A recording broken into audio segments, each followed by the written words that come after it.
Hey guys, it's Miss Allen. Today we are going to be doing a God's Eye, also known as an Ojo de Dios, and forgive me, my Spanish is not wonderful, but all you'll need for this is a couple of sticks and some yarn, but first, a history lesson. A God's Eye is a traditional Western Mexican art form.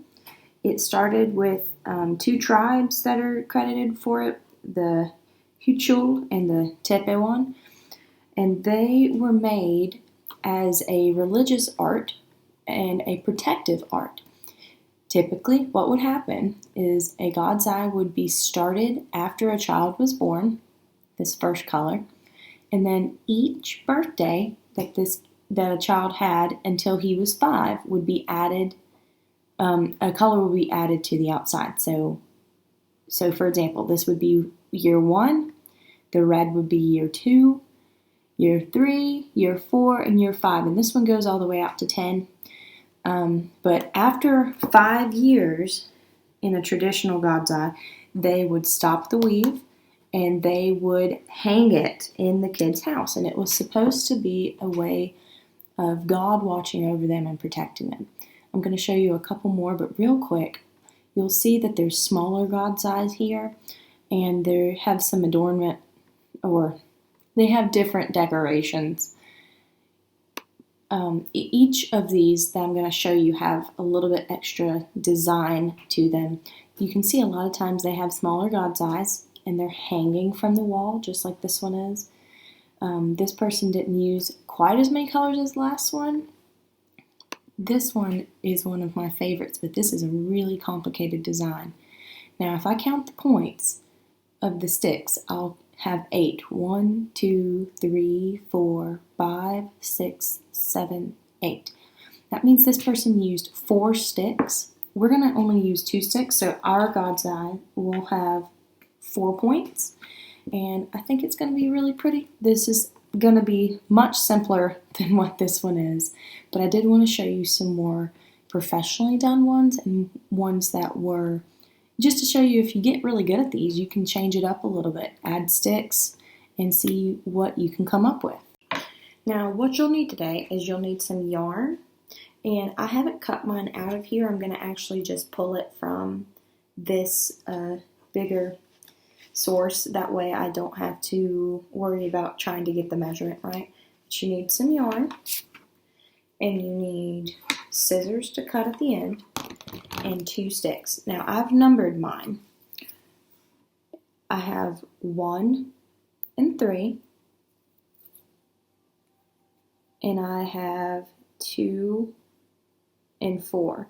And the reason I numbered them like that is because when I lay these over top of it should say 1, 2, 3, and 4, just like that. Now, I'd spoken about some glue earlier. If you wanted to glue these 2 sticks together, it'll make it a little simpler. I don't have any glue with me, but what the glue would do is it would hold these sticks in place better. I'm probably going to have to fight these a little bit just to keep them, but you don't have to have glue. I think it just makes it easier. But let's talk about how I'm going to make this. So I'm going to lay my sticks down in front of, like one on top of the other, and I'm going to try to line it up in the middle to make a cross. Okay? Now, I'm going to take the end of my yarn, and I'm going to trap it underneath my thumb. What that does is it just makes sure that yarn's not going anywhere right now. Then I'm going to wrap from, let me turn it so you can see the X. Everybody see the X? I'm going to wrap from the bottom of the X to the top of the X. 1. If I can keep it still, guys, I'm telling you, gold glue goes a long way in this project. 1, 2, 3. I like to wrap things 3 times. I think that makes it nice and sturdy. And then I'm going to wrap it the opposite way as well, so it'll go across these. 1, 2, 3. So now my string is hanging down. I have this pretty X in the middle of my sticks, and I'm going to talk about how you weave. Now, there's a pattern to this, and I haven't taught it this way before to my students in class, but I've seen a lot of people teach it this way, and I think it's going to be easier. We're going to actually be looking at the back side of our weaving. So on that first one I did, this is what you're going to see. And then when we get done, we'll flip it over and we'll have our God's eye the right direction. I'm doing the back side because you don't want to see these numbers on the front of your art. But what I'll do, and it's a pattern, okay? So I have to go, forgive me, I'm thinking. I started under the number 1, I'm going over top of number 1, and then I'm going to 2. I'm going to go under 2, over top 2. I'm going to go to 3, under 3, over the top of 3, under 4, over the top of 4, and I'm using my other hand, and you can see I'm holding it with the hand I'm weaving with, but I'm using my other hand kind of just as a guide, making sure that I can turn the stick. You don't want to be stuck trying to hold onto one stick and just weaving with one hand. This is really a two-hand project, but let's look through that pattern again. I went under. Okay, so under 1, and I see it's 1, over 1, and when I went back under 1, I'm going to go to 2, under 2, over, under 3, over, 4.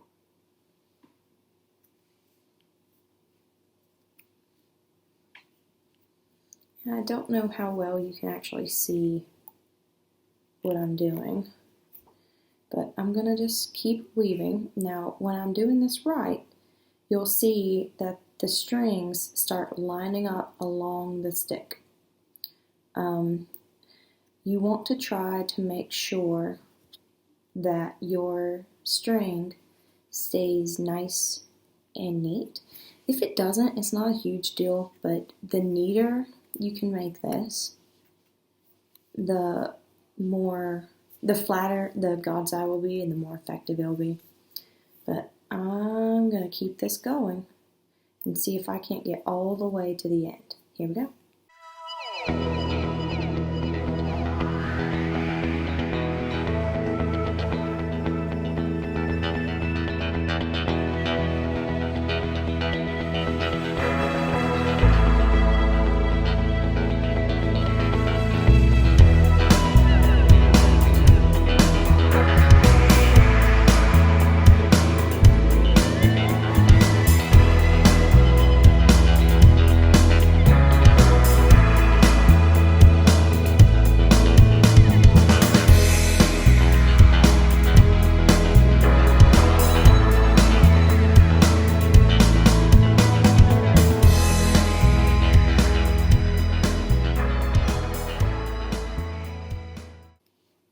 Now, as I get closer to the end of this, I'm going to start running out of room on my sticks. I'm going to probably stop it at this last 4.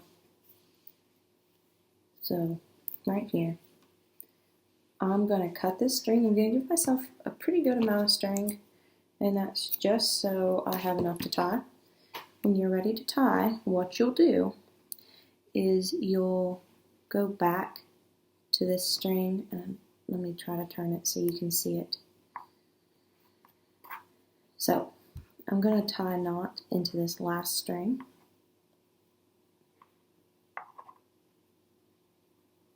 And you can double knot it if you want to. But tie it here, and then I might do it one more time, just so I know that knot's not going anywhere. You want to pull it nice and tight. You can see this is the back, and you can always tell it's the back because you can see the numbers and because the sticks are showing through. Now on the front, we'll have a nice diamond with all these lovely lines. And you can see I got a little wonky in different spots, but not too bad. You can always change colors. If you wanted to, you could cut the color. Maybe like get started with it, cut the color, add a second color, cut the color, add that final third color. If you have longer sticks, you can go longer. There's really no wrong way to do this, but this is our very simple God's eye. If you wanted to make this into something that could hang, one way that you could do it is you just make another knot, and I don't know how effective I can make that knot here because I did not leave enough string.